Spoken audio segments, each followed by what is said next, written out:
The magic നോവലിലേക്ക് ഏവർക്കും സ്വാഗതം.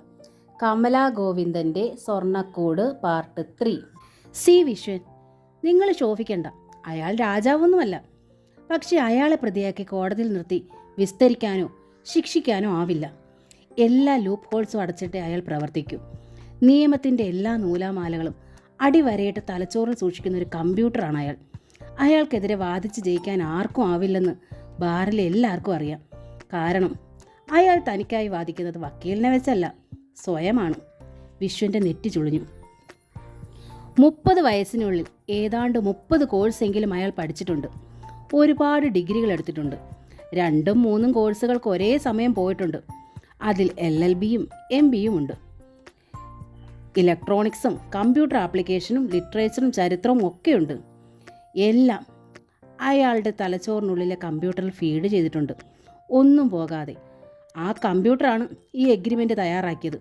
Loop whole അതിലുണ്ടാവില്ല വിശ്വൻ. അഡ്വക്കേറ്റ് ആ മുദ്രപ്പേപ്പർ വീണ്ടും നിവർത്തി. അതിലൊരു ഭാഗത്തേക്ക് നോക്കിയിട്ട് ആ ഭാഗം വായിച്ചു.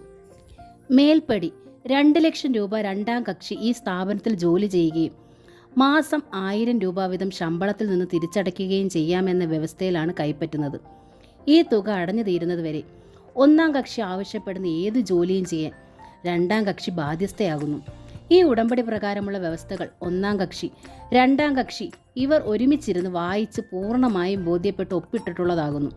അതിനാൽ അവരിൽ ആരാദ്യം ഈ വ്യവസ്ഥ ലംഘിക്കുന്നുവോ എതിർകക്ഷി അപ്പോൾ മുമ്പോട്ട് വയ്ക്കുന്ന പരിഹാരമായിരിക്കും തീർപ്പ്. എന്തേ ഗംഗ, ഇതിൽ പറഞ്ഞിരിക്കുന്നത് പോലൊക്കെ തന്നെയല്ലേ ഒപ്പിട്ടത്? അഡ്വക്കേറ്റ് ചോദിച്ചു. അതെ. ഗംഗയുടെ സ്വരം പതറിപ്പോയി. Then there is no chance, no loophole. നിങ്ങൾ ഇരുവരും ഒരുമിച്ചിരുന്ന് വായിച്ചൊപ്പിട്ടിട്ടുള്ളതാണ്. ഈ വ്യവസ്ഥ പ്രകാരം കടം തീരുന്നത് വരെ അയാൾ പറയുന്ന ഏത് ജോലിയും ചെയ്യാൻ നിങ്ങൾ ബാധ്യസ്ഥയാണ്. അതിന് മാറ്റമൊന്നുമില്ല. ജോലിക്ക് നിയമിക്കുന്നു എന്ന് പറഞ്ഞാണ് അയാൾ വിവാഹകാര്യം പറഞ്ഞത്. യെസ്, അയാൾ ആവശ്യപ്പെടുന്ന ജോലി അതാവാം. അല്ലെങ്കിൽ ഭാര്യാ പദവി അയാൾ ഒരു ജോലിയായി കണക്കാക്കുകയാവാം. രണ്ടായാലും ഗംഗ അയാളെ അനുസരിച്ചേ മതിയാകൂ. വ്യവസ്ഥ തെറ്റിച്ചാൽ ഇതിലും വലിയ കുരുക്കുകൾ തീർക്കാൻ അയാൾക്ക് കഴിയും. അതും എഗ്രിമെൻറ്റിലുണ്ട്. ബുദ്ധി രാക്ഷസനാണ് അയാൾ. ഗംഗ പൊട്ടിക്കരഞ്ഞുപോയി. 5 വർഷം കൊണ്ട് അയാൾ പടുത്തുയർത്തിയ സാമ്രാജ്യം തികച്ചും ലീഗലാണ്. ഇല്ലീഗലായി ഒന്നുമില്ല. ഒരുപാട് പേര് അയാളെ ട്രാപ്പിലാക്കാൻ റെയ്ഡുകൾ നടത്തി. ജുവലറിയിലും ജൗളിക്കടയിലും ഒന്നുമില്ല. അയാളുടെ ബ്രെയിൻ സദാ വർക്ക് ചെയ്യുന്നു. വിശ്രമരഹിതമായ ബിസിനസ് ജീവിതം അയാൾ ഇനിയും ഉണ്ടാക്കും. വലിയൊരു സാമ്രാജ്യം. എനിക്ക് അയാളോട് ബഹുമാനമാണ്. അയാളുടെ ഭാര്യാ പദവിയും ബഹുമാന്യമാണ്. ഗംഗയ്ക്ക് എന്തുകൊണ്ടത് സമ്മതിച്ചൂടാ? വിശ്വൻ്റെ മുഖം ചുവന്നു. ഗംഗ കൂടുതൽ തളർന്നു. ഈ മുദ്രപത്രത്തിൽ നിന്ന് രക്ഷപ്പെടാൻ ഗംഗയ്ക്ക് ഒരു വഴിയുമില്ലേ സാർ? വിശ്വൻ ഒരിക്കൽ കൂടി ചോദിച്ചു പോയി, ഒരവസാന ശ്രമം പോലെ. ഒറ്റ വഴിയേ ഉള്ളൂ വിശ്വൻ. അഡ്വക്കേറ്റ് തോമസ് കുരുവിള പുഞ്ചിരിച്ചു. പറയൂ സാർ. വിശ്വൻ ആവേശം കൊണ്ടു. ഗംഗയുടെ മരണം. തോമസ് കുരുവിള പറഞ്ഞു. വിശ്വൻ നടുങ്ങി. ഞാൻ മരിക്കും ഗംഗ പറഞ്ഞു. മരിച്ചിട്ടെങ്കിലും ഞാൻ രക്ഷപ്പെടും. അങ്ങനെ പറഞ്ഞുകൊണ്ട് ഒരു ആവേശം ബാധിച്ചതുപോലെ ഗംഗ തിരിഞ്ഞ് പുറത്തേക്കൂടി. രക്ഷപ്പെടാൻ ഒറ്റ വഴിയേ ഉള്ളൂ, ഗംഗയുടെ മരണം. ഗംഗ മരിച്ചാൽ ആ മുദ്രപത്രം അസാധുവായി തീരുന്നു. ഗംഗയുടെ അച്ഛൻ ബാങ്കിൽ നിന്ന് പണം കടം എടുത്തു. ഗംഗയുടെ അച്ഛൻ മരിച്ചിട്ടും കടം ബാക്കി നിന്നു. എഗ്രിമെൻറ്റും വർഷങ്ങൾ ഒരുപാട് കൊഴിഞ്ഞു വീണിട്ടും എഗ്രിമെൻറ്റ് മാഞ്ഞു പോയില്ല. അസാധു ആയതുമില്ല. കടം കുമിഞ്ഞുകൂടി. ഇരട്ടിക്കിരട്ടിയായി. കാരണം എടുത്ത ആൾ മരണപ്പെട്ടാലും കടത്തിന് ബാധ്യതയുള്ളവരായി ഭാര്യയും മക്കളും ഉണ്ടായിരുന്നു. അതുകൊണ്ടാണ് ആ കടബാധ്യത ഭാര്യയുടെ മക്കളുടെ നെറുകയിൽ കോടാലിയായി പതിച്ചത്. പക്ഷേ അനന്തൻ തമ്പിക്ക് ഗംഗ എഴുതി കൊടുത്ത എഗ്രിമെൻറ്റിൽ അങ്ങനൊരു അവകാശമില്ല. മറ്റാർക്കും അതിൽ ബാധ്യതയുമില്ല. കടമടഞ്ഞു തീരുന്നതുവരെ അവിടെ തന്നെ ജോലി ചെയ്ത് വീട്ടുകയും വേണം. മറ്റാർക്കും ഏറ്റെടുക്കാൻ പറ്റില്ലാത്ത ബാധ്യത. എഗ്രിമെൻറ്റിൽ പറഞ്ഞിരിക്കുന്ന പ്രകാരമല്ലാതെയോ എഗ്രിമെൻറ്റിൽ പറഞ്ഞിരിക്കുന്ന കാലാവധി തീരുന്നതിന് മുമ്പോ എഗ്രിമെൻറ്റ് ക്യാൻസൽ ആവണമെങ്കിൽ ഒറ്റ മാർഗമേ ഉള്ളൂ, ഗംഗയുടെ മരണം. അതോടെ എല്ലാം തീരുന്നു. അതാണ് അഡ്വക്കേറ്റ് തോമസ് കുരുവിള പറഞ്ഞത്, ഗംഗ മരിക്കണമെന്ന്. പക്ഷെ ഗംഗ അത് അക്ഷരാർത്ഥത്തിൽ തന്നെ ഏറ്റെടുത്തു. ഇറങ്ങി ഓടിയത് മരിക്കാൻ തന്നെ. ചീറി വരുന്ന ഏതെങ്കിലും വണ്ടിക്ക് മുമ്പിലേക്ക് എടുത്തു ചാടിയാൽ മരണം തീർച്ച. മരിച്ചിട്ടായാലും ആ എഗ്രിമെൻറ്റിൽ നിന്ന് രക്ഷപ്പെടണം. രക്ഷപ്പെടാനായിരുന്നെങ്കിൽ അനന്തൻ തമ്പി അനുസരിക്കേണ്ടതായി വരും. എന്നുവെച്ചാൽ അടുത്ത 1-ാം തീയതി അയാളുടെ ഒപ്പം താൻ പോകേണ്ടി വരും. വിശ്വേട്ടനെ മറക്കണമെന്നർത്ഥം. എങ്ങനെ മറക്കും? നിശ്വാസവായുവിലും നാഡീവ്യൂഹത്തിലും അലിഞ്ഞു ചേർന്ന് പോയ ആളിനെ എങ്ങനെ മറക്കാനാണ്? എങ്ങനെ ഒഴിവാക്കുമെന്നാണ്? ഗംഗയ്ക്കാവില്ല, ഒരിക്കലും ആകില്ല. അതിലും ഭേദം മരിക്കുന്നതല്ലേ? അതെ, എങ്ങനെ നോക്കിയാലും മരണം തന്നെ അഭികാമ്യം.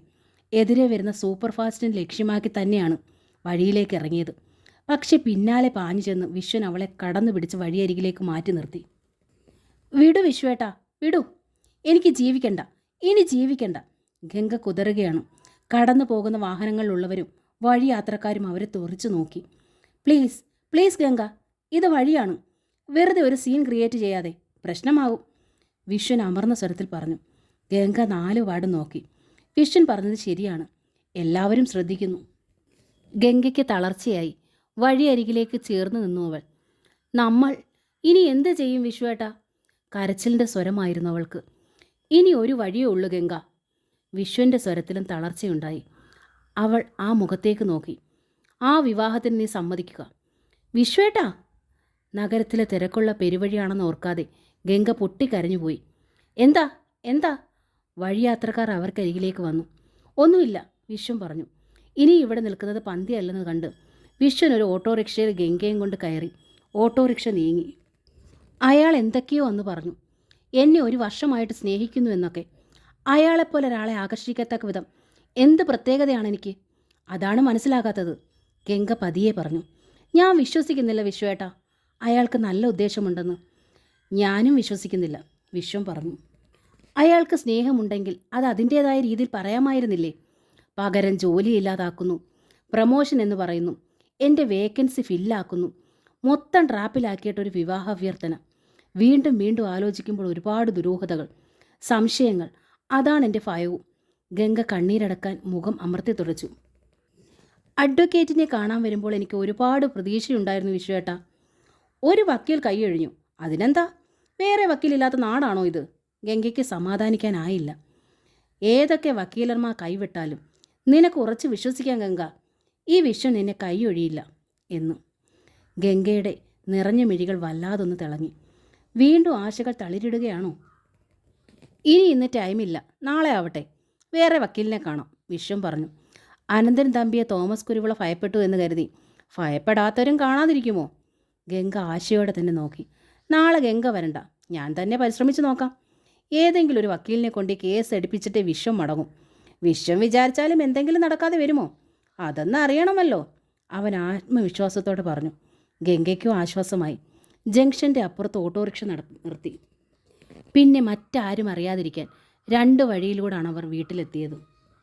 വിശ്വൻ വീട്ടിലെത്തുമ്പോൾ അത്യധികം സന്തോഷത്തോടെ അവനെ കാത്തിരിക്കുകയായിരുന്നു രത്നമ്മയും രാഘവനും. രത്നമ്മയുടെ സഹോദരൻ പീതാംബരൻ വിശ്വന് വേണ്ടി ഒരു നല്ല വിവാഹാലോചന കൊണ്ടുവന്നിരിക്കുകയാണ്. പെൺകുട്ടി സുന്ദരി, ഡിഗ്രിക്കാരി, ചോദിക്കുന്ന പൊന്നും പണവും കിട്ടും, നാളും ചേരും. വിശ്വം പോയെന്ന് കണ്ടാൽ മാത്രം മതി, വിവാഹം ഉറപ്പിക്കാം, നടത്താം. അടുത്ത ഞായറാഴ്ച നിന്നെ അങ്ങോട്ട് വിട്ടേക്കണമെന്ന് പറഞ്ഞിട്ടാ പീതാംബരം പോയത്, മകനോട് രാഘവൻ പറഞ്ഞു. വിട്ടേക്കാമെന്ന് ഞാനും പറഞ്ഞു. ഇതാണ് അവസരം, വിശ്വം കരുതി. ഇപ്പോഴെങ്കിലും പറഞ്ഞില്ലെങ്കിൽ താൻ ദുഃഖിക്കേണ്ടതായി വരും, വല്ലാതെ ദുഃഖിക്കേണ്ടതായി വരും. ഒരു 3 ലക്ഷം രൂപയും 101 പവനും ഒരു ആക്ഷേപവും ഇല്ലാണ്ട് അവർ തരും. രൂപ കിട്ടിയാൽ നിന്റെ കട അല്പം കൂടി വിപുലപ്പെടുത്തുകയും ചെയ്യാമടാ, രത്നമ്മ പറഞ്ഞു. കട ഇതൊക്കെ മതി, വിശ്വൻ ഉദാസീനനായി പറഞ്ഞു. അതെന്താടാ കട വിപുലപ്പെടുത്തിയാൽ? സ്ത്രീധനം കിട്ടിയിട്ടൊന്നും കട നടത്തണ്ട, എനിക്കതിഷ്ടമല്ല. എന്നാ കട നടത്തണ്ട, കിട്ടുന്ന പണം ബാങ്കിലേക്ക് ഇട്ടാമടാ. ഫിക്സഡായിട്ട് ഇട്ടാൽ മതി, അതവിടെ കിടന്ന് പെരുകിക്കോളും.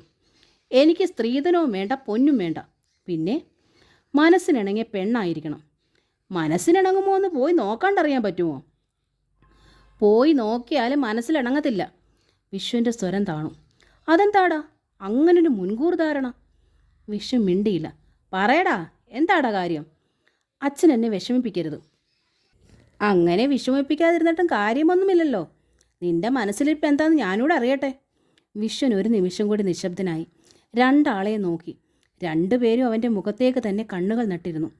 പറയാം, ഇനി വൈകണ്ട. 30 ദിവസത്തെ അവധിയിൽ കുറച്ച് ദിവസങ്ങൾ പിന്നിട്ടിരിക്കുന്നു. ഗംഗയുടെ അവധിയിൽ ഇനി ദിവസങ്ങൾ അധികമില്ല. അതുകൊണ്ട് തന്നെ ഇനി നീട്ടണ്ട, വിശ്വം പറഞ്ഞു. ഗംഗയെക്കുറിച്ച്, അവളോടുള്ള ഇഷ്ടം, അവളില്ലാതെ ജീവിക്കാൻ വയ്യെന്ന അവസ്ഥ. രാഘവൻ മിണ്ടിയില്ല, രത്നമ്മയും. ഇരുവരും അമ്പരന്നില്ല. കാരണം ഇരുവരും നേരത്തെ മുതലേ ഭയപ്പെടുന്നൊരു സത്യമാണത്, വിശ്വനും ഗംഗയും തമ്മിലുള്ള ബന്ധത്തെ. ചെറുപ്പത്തിൽ കളിക്കൂട്ടുകാരായിരുന്നു. പക്ഷേ കൗമാരം കഴിഞ്ഞപ്പോൾ മുതൽ രത്നമ്മ ഇരുവർക്കും ഇടയിൽ അകൽച്ച വരുത്താൻ ശ്രമിച്ചു.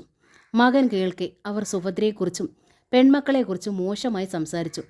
ഗംഗ ജൗളിക്കടയിൽ മോഡലായി പോകാൻ തുടങ്ങിയ നാൾ മുതൽ രത്നമ്മ പറയാറുണ്ട്, കടകളിൽ പോകുന്ന പെൺപിള്ളാരൊക്കെ പിഴകളാണെന്നും. കണ്ണടച്ചുള്ള ഈ ആരോപണങ്ങളൊന്നും പക്ഷെ വിശ്വൻ്റെ മനസ്സിനെ ചലിപ്പിച്ചില്ല.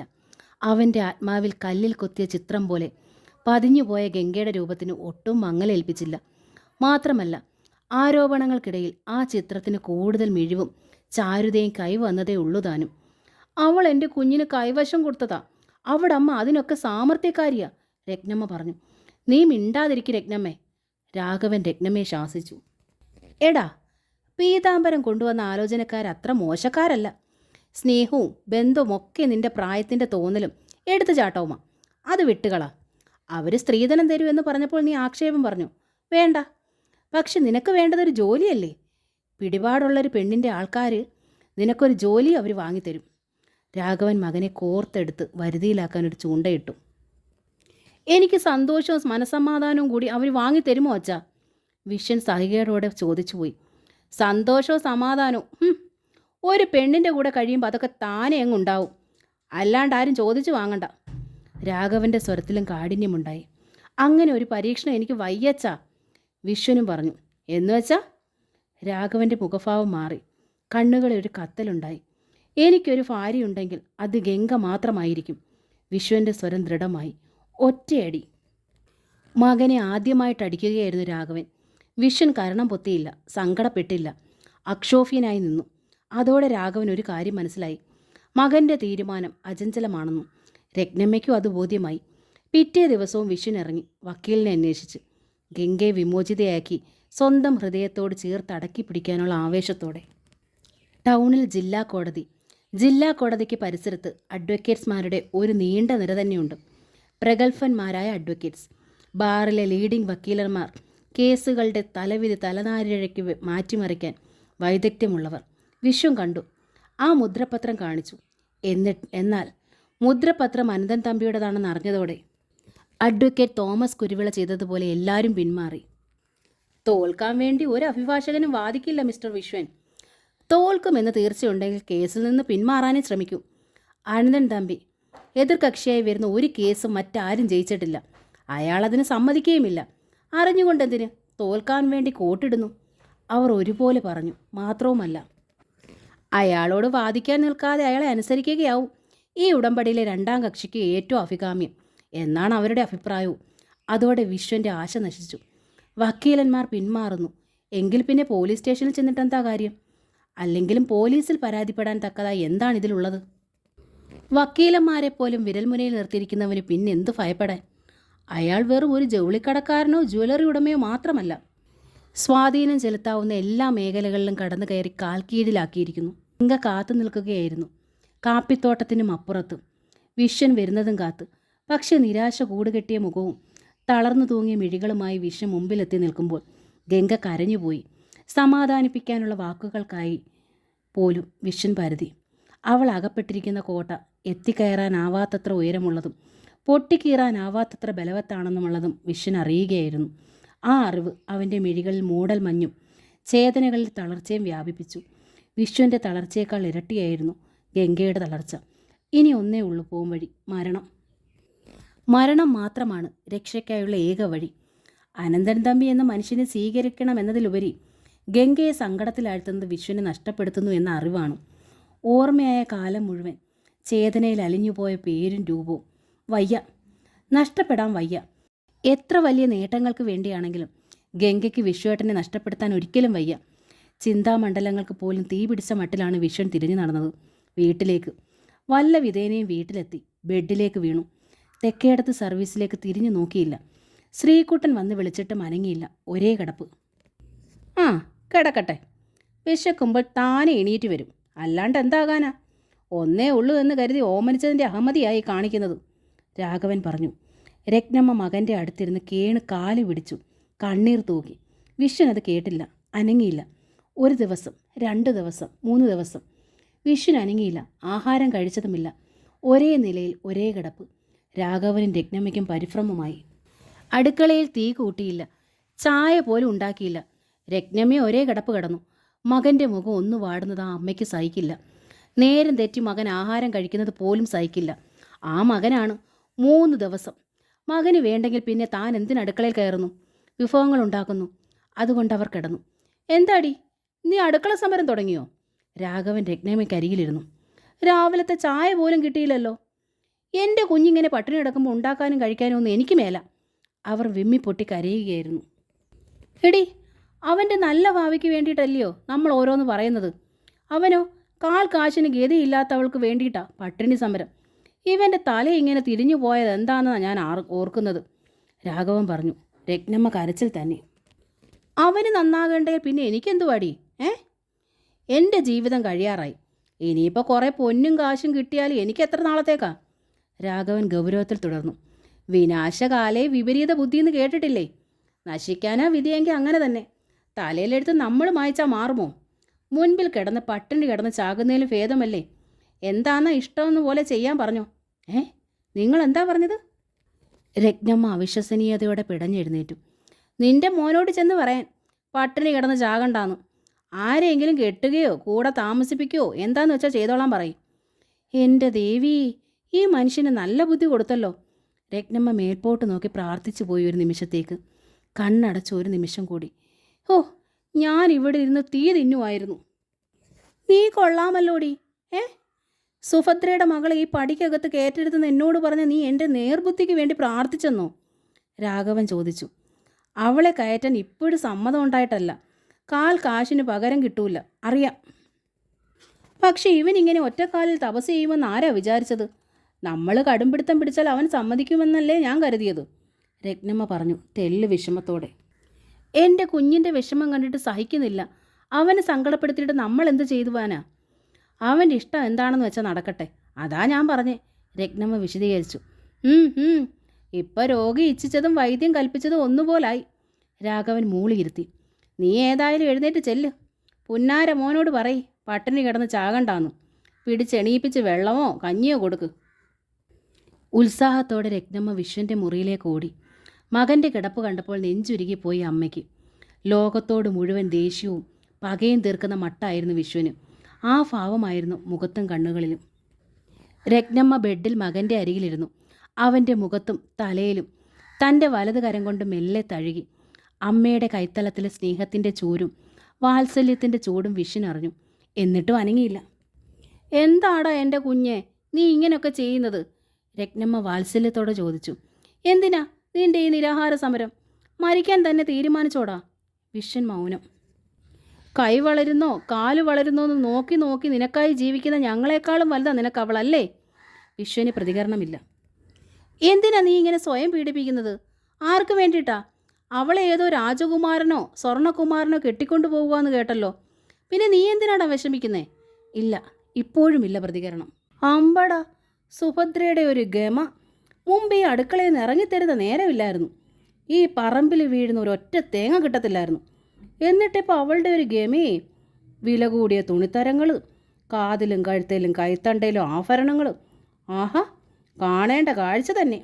ആരാണ്ട് നല്ലോണം കാശ് കൊടുത്തിട്ടുണ്ട്. ചുമ്മാതാരയിൽ ഇത്രയും വലിയ തുക കൊടുക്കുവോടാ? ഇല്ല, ചലനമില്ല. അങ്ങനെയുള്ള വലിയ കാശുകാരനെ വിട്ടിട്ട് അവൾ നിൻ്റെ കൂടെ വന്ന് താമസിക്കുമോടാ? അതേ മൗനം, അതേ കിടപ്പ്. വരുമെങ്കിൽ നീ ചെന്ന് വിളിച്ചോണ്ട് പോര്. നിൻ്റെ അച്ഛൻ സമ്മതിച്ചു കഴിഞ്ഞു. മിഴികളുടെ ആഴങ്ങളിൽ ഒരു ചിറ്റോളം. അത് വലുതായി. ആ മിഴികൾക്ക് ചലനമുണ്ടായി, ഭാവങ്ങളുണ്ടായി, അവിശ്വസനീയത. ഞങ്ങളുടെ കുറ്റം കൊണ്ട് നീ കൊതിച്ച പെണ്ണിനെ കിട്ടാതിരുന്നു എന്ന് വേണ്ട. നിൻ്റെ സന്തോഷവും സമാധാനവും ഞങ്ങൾ നഷ്ടപ്പെടുത്തിയെന്ന പരാതിയും വേണ്ട. നീ ചെല്ല്. അവൾ വരുമെങ്കിൽ വിളിച്ചോ. കല്യാണം എന്ന് വേണമെന്ന് പറഞ്ഞാൽ മതി, നടത്തി തന്നേക്കാം. രത്നമ്മ കൂട്ടിച്ചേർത്തു. പിന്നൊരു കാര്യം, വന്നിരിക്കുന്ന കാശുകാരനെ വിട്ട് അവൾ പോരാൻ മടിച്ചാൽ പിന്നെ നീ ഞങ്ങളെ പഴിക്കരുത്. ഞങ്ങൾ ഉറപ്പിക്കുന്ന പെണ്ണിനെ നീ കെട്ടുകയും വേണം. എന്താ, സമ്മതിച്ചോ? മകൻ്റെ കൃഷ്ണമണികൾ തന്നിൽ തന്നെ തറഞ്ഞിരിക്കുന്നത് രത്നമ്മ ശ്രദ്ധിച്ചു. താൻ ഇത് പറയുമ്പോൾ അവിശ്വസനീയതയോടെ മകൻ എഴുന്നേറ്റ് വരുമെന്നും അമിതമായ ആഹ്ലാദത്തോടെ തന്നെ അച്ഛനെ കെട്ടിപ്പിടിക്കുമെന്ന് രത്നമ്മ പ്രതീക്ഷിച്ചിരുന്നു. പക്ഷേ അവർക്ക് തെറ്റി. വിഷുൻ അങ്ങനെ തന്നെ കിടന്നു. അമ്മയുടെയോ അച്ഛൻ്റെയോ സമ്മതമല്ല തൻ്റെ പ്രശ്നം. അവരുടെ സമ്മതം വാങ്ങാൻ തനിക്ക് കഴിയുമെന്ന് നല്ല ഉറപ്പുണ്ട്. എപ്പോഴും എത്ര ചീറ്റിയാലും ഒടുവിൽ തൻ്റെ ഇഷ്ടം അവരുടെ ഇഷ്ടമാകൂ എന്ന് തനിക്കറിയാം. തൻ്റെ പ്രശ്നമേ അതല്ല, അനന്തൻ തമ്മിയാണ്. ആ നീരാളിയിൽ നിന്ന് എങ്ങനെ തൻ്റെ ഗംഗയെ രക്ഷിക്കാൻ പറ്റും? അതിനെന്താണൊരു പോംവഴി? അതാണ് പ്രശ്നം. ഊണവും ഉറക്കവും ഉപേക്ഷിച്ച് 3 ദിവസം ആലോചിച്ചിട്ടും വിശ്വൻ്റെ മുമ്പിൽ ഒരു വഴി തുറന്നു കിട്ടിയില്ല. അതാണ് അവൻ്റെ സ്തംഭനാവസ്ഥ. എൻ്റെ കുഞ്ഞേ, നിനക്ക് എന്നാ പറ്റിയടാ? രത്നമ്മയ്ക്ക് സങ്കടം കൊണ്ട് നെഞ്ചു മുട്ടി. അവർ മകൻ്റെ അടുത്തു നിന്ന് വീണ്ടും ഭർത്താവിൻ്റെ അരികിലെത്തി. ഇതെന്ത് മാരണം? ഇനി അവന് എന്തോന്നാ വേണ്ടത്? ഇപ്പം തന്നെ അവളെ പിടിച്ചു കെട്ടി കൊണ്ടുവന്ന് മുമ്പിൽ കൊടുക്കണോ? പറയടി. അയാൾക്ക് അരിശം വന്നു. അതല്ലെന്ന് രത്നമ്മ ഊഹിച്ചു. അവൾ കാലുമാറിയെന്നാ തോന്നുന്നേ. അതേന്ന്, ഒരു സ്വർണ്ണകുമാരൻ വന്നിട്ടുണ്ടത്രേ ഗംഗയെ കെട്ട്. സുഭദ്ര സ്വർണത്തിൽ പൊതിഞ്ഞല്ലേ നടക്കുന്നേ? ആഹാ, എന്നാലാ മാരണം പോയിന്നങ്ങ് കരുതിയാൽ പോരെ? നമ്മൾ കരുതിയാൽ മതിയോ? അവനോട് കരുതണ്ടായോ? അവന് വിവരമില്ല, പക്ഷേങ്കിൽ അവക്കുണ്ട്. അതാ അവൾ കാലുമാറിയത്. നമുക്ക് മറ്റേ കല്യാണം അങ്ങ് ഉറപ്പിക്കാം. എന്താടി? ഒവ്വ, മറ്റേ കല്യാണം ഉറപ്പിച്ചു. ഇക്കണക്കിന് കാര്യങ്ങൾ പോയാൽ വലിയ താമസമില്ലാണ്ട് ചെറുക്കനെ കുഴിയിൽ വെക്കാം. ഞാൻ പിന്നെ എന്തോ വേണോടി? നിങ്ങൾ ആ പെണ്ണിനെ വിളിച്ചൊന്ന് സംസാരിക്ക്, രത്നമ്മ അനുനയം പറഞ്ഞു. ആഹാ, ഇതാ അപ്പം നന്നായേ. വന്ന് ഇപ്പോൾ മകന് വേണ്ടി ഞാൻ അവളുടെ അടുത്ത് കെഞ്ചാൻ പോണു. ഫേഷായി. രാഘവന് തെല്ല് ദേഷ്യം വന്നു. എന്നാ വേണ്ട, ചെറുക്കൻ ചത്തോട്ടെ. രത്നമ്മയ്ക്ക് സങ്കടം വന്നു. ആ, അതാ നല്ലത്. പ്രേമിക്കുന്നെങ്കിൽ ഉറപ്പായിട്ട് പ്രേമിക്കണം. അല്ലാഞ്ഞിട്ടാ മറ്റൊരുത്തം വന്ന് വിളിക്കുമ്പോൾ അവൾ കാലുമാറിയത്. അതിന് കഴിവില്ലാത്തവനാ കരയാനും മരിക്കാനും നടക്കുന്നത്, അയാൾ ദേഷ്യത്തോടെ പറഞ്ഞു. അവർ തമ്മിൽ അക്കാര്യം തന്നെ വീണ്ടും വീണ്ടും ചർച്ചയായി. കുഞ്ഞു ചെറുക്കനാണോ തല്ലി അനുസരിപ്പിക്കാൻ? മക്കൾ പ്രായമായാൽ അച്ഛനും അമ്മയും പല വേഷങ്ങളും കെട്ടേണ്ടതായി വരും. മത്സരിച്ചിരുന്നെങ്കിലും ഒടുവിൽ രത്നമ്മ തന്നെ മുമ്പോട്ടിറങ്ങി. മകനിലെ മാറ്റം അവരിൽ അത്രയേറെ അങ്കലപ്പുണ്ടാക്കുകയും അവരെ വീർപ്പ് മുട്ടിക്കുകയും ചെയ്തു. രത്നമ്മ ഗംഗയുടെ വീട്ടിലെത്തി. ആ വീട്ടിലെ മാറ്റങ്ങൾ അവരെ വല്ലാതെ അമ്പരിപ്പിച്ചു കളഞ്ഞു. വെള്ളയടിച്ച ചുമരുകൾ, പെയിൻറ് ചെയ്ത വാതിലുകളും ജനലുകളും, വില കൂടിയ കർട്ടനുകൾ, സെറ്റുകളും കസേരകളും മുറിയിൽ, സുഭദ്രയ്ക്കും ഭാഗ്യയ്ക്കും വില കൂടിയ ഡ്രസ്സുകളും ആഭരണങ്ങളും ശരീരത്തിൽ, അടുക്കളയിൽ വറുക്കുന്നതിൻ്റെയും പൊരിക്കുന്നതിൻ്റെയും അസാധ്യമായ മണം. രത്നമ്മ അടുക്കളയിലേക്ക് ചെന്നു. ചീനച്ചട്ടിയിൽ തിളയ്ക്കുന്ന എണ്ണയിലേക്ക് വരഞ്ഞ് മുളക് പൊതിഞ്ഞ കരിമീൻ പെറുക്കിയിടുകയാണ് സുഭദ്ര. രത്നമ്മ ചേച്ചിയോ? എന്താ ചേച്ചി വന്നത്? ഇത്തിരി നല്ല കരിമീൻ കിട്ടി. കിലോയ്ക്ക് 80 രൂപ. ഞാനൊരു 3-4 കിലോ അങ്ങ് വാങ്ങി. ഓ, കഷ്ണിക്കാനൊന്നും പോയില്ല. മുഴുവനോടെ എണ്ണയ്ക്കകത്തിട്ടു. അതാ രുചി. സുഭദ്ര രത്നമ്മയെ കണ്ടതോടെ ഗൂഢമായ ചിരിയോടെ പറഞ്ഞു. രത്നമ്മ കരിമീൻ വാങ്ങാറുണ്ട്. ചിലപ്പോൾ 1/2 കിലോ, അല്ലെങ്കിൽ 1 കിലോ. വിഷുവിന് കരിമീൻ ഇഷ്ടമാണ്, അതിനാണ് വാങ്ങുന്നത്. വെട്ടിക്കഴുകി കഷണിച്ചേ വറുക്കൂ. 3-4 ദിവസത്തേക്കാണ് അതിൻ്റെ ബഡ്ജറ്റ്. സുഭദ്ര തന്നെ കളിയാക്കിയതാണെന്ന് രത്നമ്മയ്ക്ക് മനസ്സിലായി. അല്പം പണം കയ്യിൽ വന്നതിൻ്റെ തണ്ടും അഹങ്കാരവും പൊങ്ങച്ചു. രത്നമ്മ സുഭദ്രയെ അതുകൊണ്ട് തന്നെ കാര്യമായി മൈൻഡ് ചെയ്തില്ല. അതറിഞ്ഞിട്ട് തന്നെയാണ് സുഭദ്രയും. ഗംഗ എവിടെ? തുണിക്കടയിൽ പോയോ? രത്നമ്മ താൻ വന്ന വിഷയത്തിലേക്ക് കടന്നു. അവൾ പോയില്ല, സുഭദ്ര പറഞ്ഞു. അതെന്താ, ഇന്ന് പോകണ്ടായിരുന്നോ? ഓ, അവളെ ഇനി ഞങ്ങൾ ജോലിക്ക് വിടുന്നില്ല. സുഭദ്ര താൻ ചെയ്തിരുന്ന പണിയിലേക്ക് ശ്രദ്ധിച്ചു. അതെന്താ, അവളെ ജോലിക്ക് വിട്ടിട്ട് വേണോ ഇവിടെ ഞങ്ങൾക്കിനി കഴിയാൻ? സുഭദ്ര താൻ ചെയ്യുന്ന ജോലിയിൽ നിന്ന് ശ്രദ്ധ തിരിക്കാതെ രത്നമ്മയുടെ പുറം തിരിഞ്ഞെന്ന് പറഞ്ഞു. അല്ലെങ്കിൽ എന്തോന്നാ, ഒരു മാസം മുഴുവൻ എൻ്റെ പെണ്ണ് കഷ്ടപ്പെട്ടാൽ കിട്ടുന്നത് എന്തുവാ? 2000 ഉലുവ. എന്നാത്തിനുണ്ട് ആ തുക? രത്നമ്മ മൂക്കത്ത് വിരൽ വെച്ചു. എൻ്റെ ഗംഗയ്ക്ക് ആ തുണിക്കടയിൽ പണി കിട്ടിയത് കൊണ്ട് ഞങ്ങളിപ്പോൾ പട്ടിണി ഇല്ലാണ്ട് കഴിഞ്ഞു പോകുന്നു എന്നൊരു 100 തവണ പറഞ്ഞിട്ടുണ്ട് സുഭദ്ര തന്നോട്. അതേ നാവ് കൊണ്ട് തന്നെയാണ് ഈ പറയുന്നത്. അടുക്കളയിൽ തന്നെ ഇറച്ചിക്ക് അരപ്പ് ചേർക്കുന്ന ഭാഗി ഗൂഢമായി ഒന്ന് ചിരിച്ചു. രത്നമ്മയ്ക്ക് തങ്ങളോട് പരമപുച്ഛമായിരുന്നുവെന്നും ഇപ്പോൾ മധുരമായി പകവീട്ടിയതിൻ്റെ സുഖമായിരുന്നു ഭാഗിക്ക്. സ്കൈ ബ്ലൂ കളറിൽ അതിമനോഹരമായി എംബ്രോയിഡറി ചെയ്ത വില കൂടിയ ചുരിദാറായിരുന്നു അവളുടെ വേഷം. രത്നമ്മ ഗംഗയെ തപ്പി. തൻ്റെ മുറിയിൽ ഒരുതരം മരവിപ്പോടെ കുത്തിയിരിക്കുകയാണ് ഗംഗ. 1 മാസം കിട്ടിയ അവധിയുടെ കുറേ ഭാഗം പിന്നിട്ടിരിക്കുന്നു. ഇനി എന്താണൊരു വഴി? എന്നാണ് താൻ മരണത്തിലേക്ക് എടുത്ത് ചാടേണ്ടത്? അതാണ് അവളുടെ ചിന്ത. അടുക്കളയിൽ നിന്ന് വരുന്ന വറുക്കുന്നതിൻ്റെയും പൊരിക്കുന്നതിനെ കൊതിപ്പിക്കുന്ന മണം ഗംഗയെ തെല്ലും ശ്രമിപ്പിച്ചില്ല. ഗംഗെ, വാതിക്കൽ വിളി കേട്ടു. ഗംഗ നോക്കി. വിശ്വേട്ടൻ്റെ അമ്മ. അവൾ പിടഞ്ഞെഴുന്നേറ്റു. രത്നമ്മ കണ്ടു. സുഭദ്രയും ഭാഗിയും ധരിച്ചിരിക്കുന്നത് പോലെയുള്ള വില കൂടിയ വസ്ത്രങ്ങളോ ആഭരണങ്ങളോ ഗംഗയുടെ ശരീരത്തിലില്ല. അവളുടെ വേഷം പഴയത് തന്നെ. മുഖത്ത് അതീവ ദുഃഖം, മിഴികളിൽ ഈറൻ. രത്നമ്മയ്ക്ക് വലിയൊരു ആശ്വാസം തോന്നി അവളെ കണ്ടപ്പോൾ. നീ എൻ്റെ മോനെ ചതിച്ചതെന്തിനാ ഗംഗേ? അവളെ കണ്ടപാടെ രത്നമ്മ ചോദിച്ചത് അങ്ങനെയാണ്. ഏ എന്താ എന്താ വിശ്വേട്ടൻ്റെ അമ്മേ? ഗംഗ നെഞ്ചിൽ പോറലേറ്റതുപോലെ ചോദിച്ചു. എൻ്റെ കുഞ്ഞ് പട്ടിണി കിടന്ന് ആയുസ് എടുക്കുക നിന്നെ കിട്ടാഞ്ഞിട്ട്, അറിയാമോ? ഗംഗ സ്തംഭിച്ചു നിന്നു. വക്കീലിനെ കണ്ടിട്ട് വന്ന് നിരാശയോടെ സംസാരിച്ചതാണ്. അതിൽ പിന്നെ ആളെ കണ്ടിട്ടില്ല. സർവീസ് സെൻറ്ററിലായിരിക്കുമെന്ന് കരുതി. കടയിലേക്ക് പോയിട്ടില്ല, ആഹാരം കഴിച്ചിട്ടില്ല, എണീറ്റിട്ടില്ല. ഇന്ന് 3 ആയി, രത്നമ്മ പറഞ്ഞു. എൻ്റെ ദേവി, ഗംഗ അവിശ്വസനീയതയോടെ നോക്കി. നിങ്ങൾ തമ്മിൽ ഇത്രയ്ക്ക് ഇഷ്ടമായിട്ട് പിന്നെ എന്തിനാ നീ മറ്റൊരുത്തൻ്റെ കൂടെ പോകാനൊരുങ്ങുന്നത്? രത്നമ്മയ്ക്ക് സങ്കടം പെരുകി. എൻ്റെ മോനെ കൊല്ലാനോ? ചാകുമ്പോൾ അവൻ്റെ അച്ഛൻ്റെയും എൻ്റെയും തലയ്ക്ക് പിടിക്കാൻ ദൈവം തന്ന ഏക സന്തതി അവൻ. എന്നിട്ടിപ്പോൾ ഞങ്ങളിരിക്കെ അവൻ്റെ കർമ്മം ചെയ്യിക്കാനാണ് നിൻ്റെ പ്ലാൻ? ഗംഗയ്ക്ക് അതിന് മറുപടി പറയാൻ കഴിഞ്ഞില്ല. നിനക്ക് അവനോടുള്ള സ്നേഹം സത്യമാണെങ്കിൽ നീ എൻ്റെ കൂടെ പോരൂ. നിങ്ങളുടെ കല്യാണം ഞാൻ നടത്തിത്തരാം. അവൻ്റെ അച്ഛനും അത് സമ്മതമാണ്, രത്നമ്മ പറഞ്ഞു. ഗംഗയ്ക്ക് ആ വാക്കുകൾ സ്വപ്നം തന്നെയാണെന്ന് തോന്നി. ഒരിക്കലും സമ്മതിക്കില്ല എന്ന് കരുതാത്തവർ ഇതാ വന്ന് ക്ഷണിക്കുന്നു, വരൂ എന്ന്. അനന്തൻ തമ്പി എന്ന നീരാളി കുറുകയില്ലായിരുന്നുവെങ്കിൽ ഈ നിമിഷം ഗംഗ ആഹ്ലാദം കൊണ്ട് തുള്ളിച്ചാടുമായിരുന്നു. പക്ഷെ കഴിഞ്ഞില്ല. എന്താ, നീ പോരുന്നോ? പോരുന്നു, ഒന്നും ആലോചിക്കാതെ ഗംഗ പറഞ്ഞു. രത്നമ്മയ്ക്ക് ഇതിൽ പരം ഒരു സന്തോഷം വേറെയില്ല. ഗംഗ മാറിയിട്ടില്ല. തൻ്റെ മകൻ്റെ കണ്ണീരൊപ്പാൻ തനിക്ക് കഴിയും. ആ ആത്മവിശ്വാസം. രത്നമ്മ തിരിഞ്ഞു നടന്നു. വരൂ, അവർ ക്ഷണിച്ചു.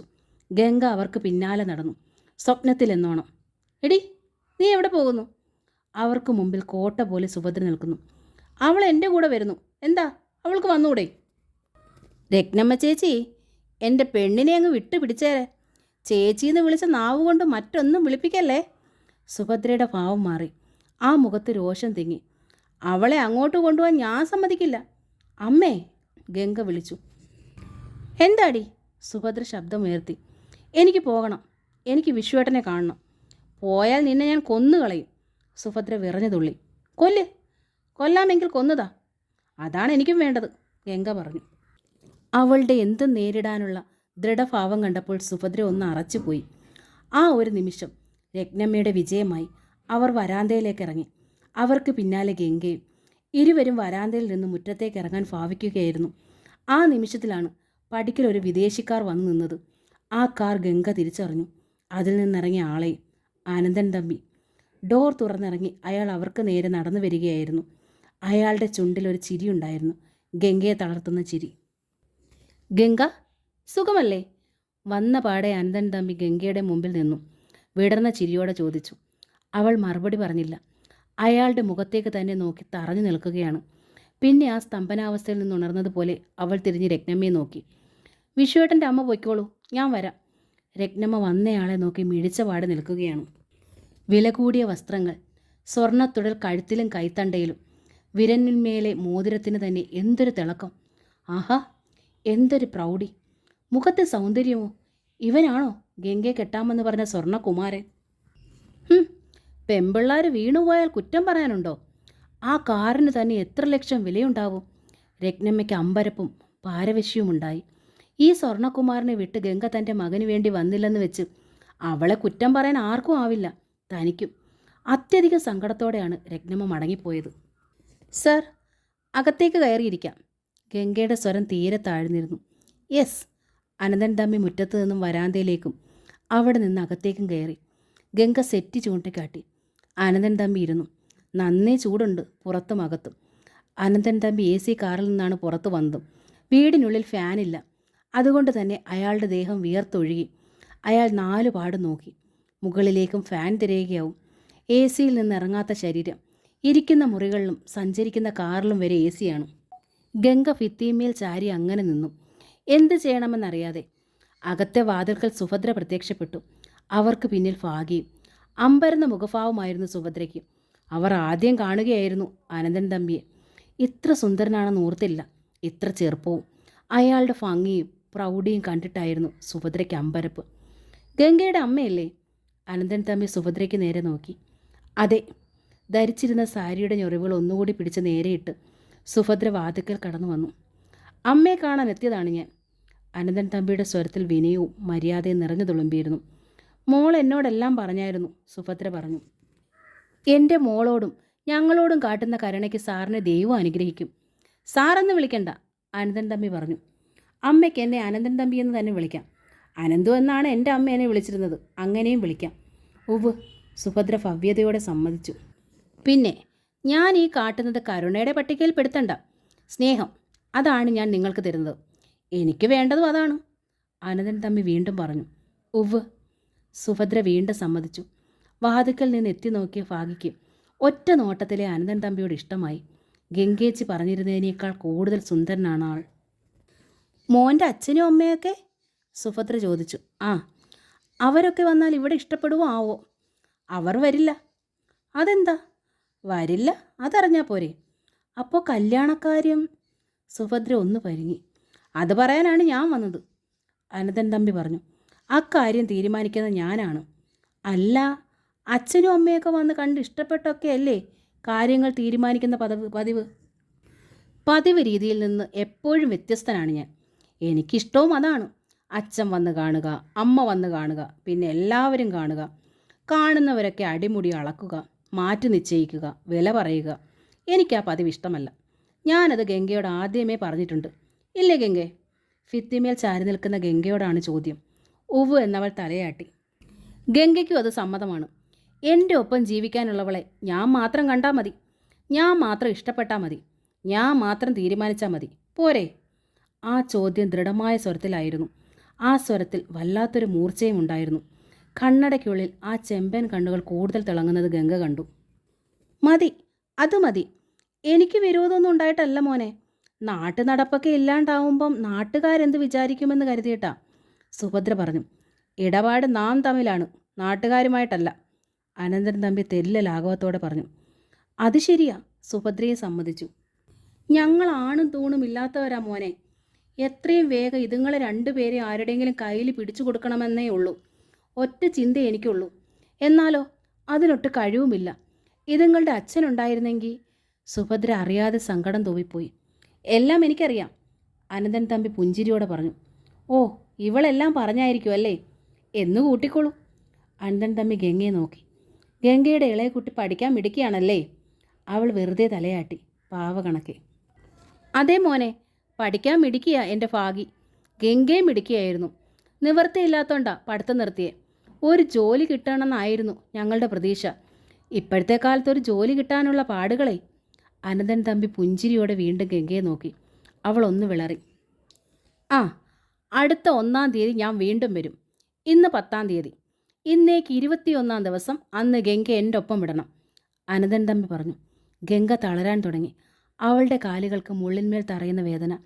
അല്ല മോനെ, വിടണമെന്ന് പറഞ്ഞാൽ? സുഭദ്രയ്ക്കത് മനസ്സിലായില്ല. അനന്തൻ തമ്പി നോക്കി. കല്യാണമൊക്കെ? സുഭദ്ര ഒന്ന് പരിങ്ങി. കല്യാണം ഉണ്ടാകും. 7-ാം തീയതി ശുഭമുഹൂർത്തം. 12:30-ക്ക് 1-നും മധ്യേ ടൗൺ ഹാളിൽ വെച്ച്. ഗംഗയുടെ എല്ലാ ബന്ധുക്കൾക്കും അവിടെ വരാം. എൻ്റെ ഈശ്വര, ഗംഗയുടെ ഉടൽ വിറയ്ക്കാൻ തുടങ്ങി. ഹൃദയമിടിപ്പ് ഉച്ചത്തിലായി. എന്നാൽ പിന്നെ 7-ാം തീയതി അവളെ ഞങ്ങളങ്ങ് കൊണ്ടുവന്നാൽ പോരെ? സുഭദ്ര ചോദിച്ചു. പോരാ, 1-ാം തീയതി എന്നെ കൊണ്ടുപോകണം, വിശദീകരണം പോലെ അനന്തൻ തമ്പി തുടർന്നു. 7 ദിവസം ട്രെയിനിങ് ആണ്. ഇതുപോലൊരു വീട്ടിലെ സാഹചര്യത്തിൽ ജീവിച്ച ഗംഗ എന്നെപ്പോലെ ഒരാളോടൊപ്പം ജീവിക്കാൻ ചില തയ്യാറെടുപ്പുകൾ വേണ്ടിവരും. എൻ്റെ വീട്ടിൽ, എൻ്റെ ഫ്രണ്ട്സിനോട്, ഹൈ സൊസൈറ്റിയിൽ ഒക്കെ ഗംഗ എങ്ങനെ പെരുമാറണം, എങ്ങനെ ജീവിക്കണം എന്നൊക്കെയുള്ള ട്രെയിനിങ്. അതിനുള്ള സ്ഥലവും പരിശീലകരെയൊക്കെ ഞാൻ ഏർപ്പാട് ചെയ്തിട്ടുണ്ട്. ഓ, സുഭദ്രയ്ക്ക് ആശ്വാസവും സന്തോഷവും തോന്നി. അതൊരത്യാവശ്യ കാര്യമാണ്. ഹൈ സൊസൈറ്റിയിലെ ജീവിതം അറിയാത്തവർ അവർക്കിടയിൽ ചെല്ലുമ്പോൾ പരിഹാസ്യരാകരുത്. കമലാ ഗോവിന്ദൻ്റെ സ്വർണ്ണക്കോട് എന്ന നോവലിൻ്റെ ഈ ഭാഗം ഇവിടെ പൂർണ്ണമാവുകയാണ്. ഈ നോവൽ നിങ്ങൾക്ക് ഇഷ്ടമായെങ്കിൽ പ്ലീസ് ഒന്ന് സബ്സ്ക്രൈബ് ചെയ്യണേ. താങ്ക്